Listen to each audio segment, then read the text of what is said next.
Peter Frankopan's The Silk Roads, Chapter 5, The Road to Wisdom. An empire needs a capital. Although many cities vied to be the heart of the Islamic world, it was a majestic new metropolis that became its beating heart. Built in the 8th century at lavish expense, it was the richest and most populous city on earth, and remained so for centuries. It was called Madinat al-Salam. We know it today as Baghdad. The city was studded with parks, markets, mosques and bathhouses, as well as schools, hospitals and charitable foundations. It was home to mansions that were lavishly gilded and decorated and hung with beautiful tapestries of brocade and silk. Reception rooms were lightfully and tastefully furnished with luxurious divans and expensive tables, as well as exceptional Chinese vases and innumerable gold and silver trinkets. Down by the river Tigris were idyllic palaces, kiosks and gardens, with one eyewitness describing thousands of gondolas decked with little flags, dancing like sunbeams on the water, and carrying the pleasure-seeking inhabitants of the city from one part of Baghdad to another. The wealth was extraordinary. When Harun al-Rashid, famous for the collection of stories known as 1001 Nights, married in 781 AD, he was able to present his bride with an array of pearls of incredible size, as well as tunics decorated with rubies, and a magnificent banquet. He was so rich that he even ordered gold bowls filled with silver and silver bowls filled with gold to be shared out amongst the lucky wedding guests. Nothing had ever been seen before quite like it, said one commentator. People of wealth were keen to find the best that money could buy. Guidebooks offered information on where to buy the tastiest pistachios, the finest saddles, and the best pastries. But they also warned about what should be avoided, like tasteless fruit from Damascus or overpriced goods from Jerusalem. Advice was also offered about which pursuits were appropriate. Hunting, archery, and chess were considered most suitable for the rich and powerful. Great support was given to scholars and their research. Race, religion, and even gender were not barriers for those who were brilliantly clever, and scholars took pride in gathering materials from all corners of the world. This was a time that saw major breakthroughs in sciences and mathematics, medicine and astronomy, literature and philosophy. Texts were written about how to understand the ancient Greek philosopher Aristotle, and also about the causes and remedies of lovesickness. Delight was taken in assessing mathematical concepts, from the significance of zero to developing algebra and algorithms. Both are Arabic words. Some did experiments to develop medicines and test if they were effective, while others investigated how the human body works, answering such questions as, why do people faint? Or why do they feel dizzy when they fall in love?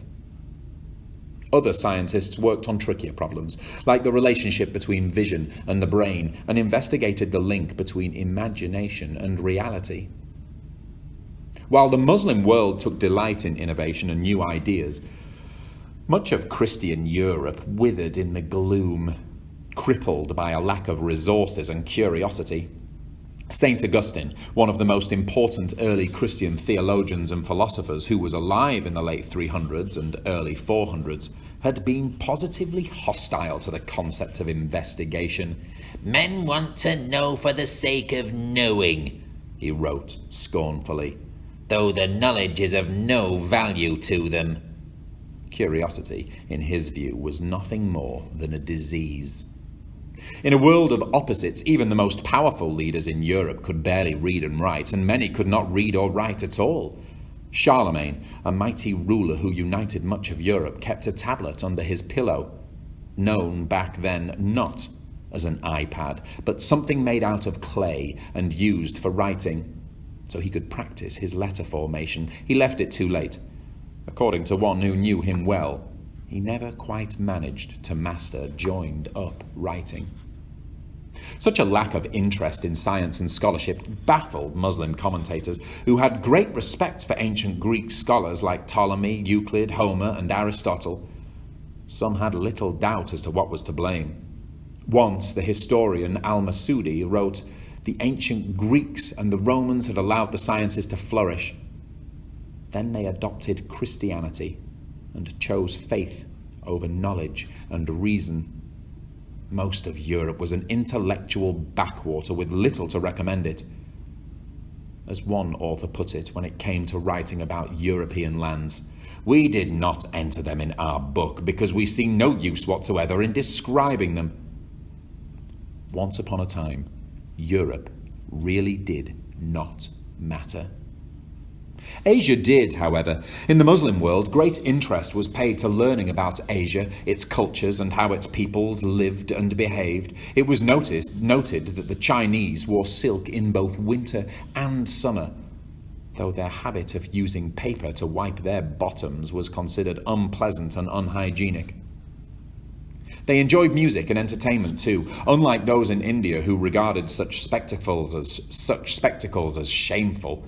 Indian leaders did not drink alcohol. This was not for religious reasons, but rather because they reasoned that, if drunk, how can someone run a kingdom properly? The brilliant world that was centered on cities like Baghdad, Damascus, Mosul, and Samarkand attracted others from far and wide as traders flocked to markets awash with buyers. Porcelain and stoneware from China were imported in huge volumes. A single ship, almost certainly heading for the Gulf, that sank off the coast of Indonesia in the 9th century, was carrying 70,000 ceramic items, as well as gold, lead, and ornamental pieces.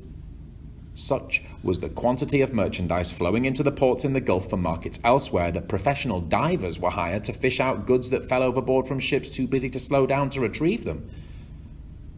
One Chinese visitor in the 9th century marveled at what he saw in the Arab Empire. "Everything produced from the earth is there. Carts carry countless goods to market where everything is available and cheap. Brocade embroidered silks, pearls, and other gems are displayed all over markets and street shops." The demand spurred travel and trade, but also technological advances that improved everything from ship design to the size of kilns. China was also experiencing a golden era of its own. Under the Tang dynasty, its capital, Chang'an, modern Xi'an, was home to more than 1 million people and bursting with life, creative arts, and scholarship. This too was a place that was well governed and where laws were laid out and maintained to ensure justice protected rich and poor alike. Science flourished as methods to print books were invented 1,000 years before Europe, while ceramics and pottery became much sought after thousands of miles away. The effects of prosperity and stability across the heart of Asia was felt far and wide. Great empires rose under the Cholas in southern India, under the Khmer in what is now Thailand and Cambodia, and in Srivijaya, a city on the island of Sumatra that boomed thanks to rising levels of trade and peace. There was change too on the steppes of what is now Ukraine, Russia, and Central Asia, where the Khazar tribe built a federation of peoples that controlled huge territories on which they grazed animals, above all horses. These were then sold to buyers in cities like Merv, Ray, and Balkh that were already flourishing thanks to overland trade between East and West. Merv did especially well, and was once described by one author as being such a delightful, fine, elegant, brilliant, extensive, and pleasant city that it could only be described as the mother of the world. As these cities grew and flourished, so did the fortunes of the Khazars. Perhaps because so many Muslim, Christian, and Jewish traders flocked to do business with them and then settled in Khazar territory. By the 800s AD, the Khazar rulers decided it was time to consider adopting one of the 3 main faiths for themselves. Scholars were invited to present their religion in a format that sounds a bit like a modern TV game show, as each scholar took their chance in turn. After listening carefully, the Khazar leader decided that the religion of the Israelites is better. And so, he decided, Trusting in the mercies of God and the power of the Almighty, I choose the religion of Israel, that is, the religion of Abraham. In other words, Judaism.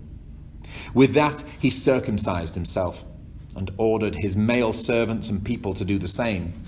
This news astonished Jews living in other parts of the world, with one scholar in Spain scarcely believing his ears that there was a powerful new Jewish empire in the heart of Asia.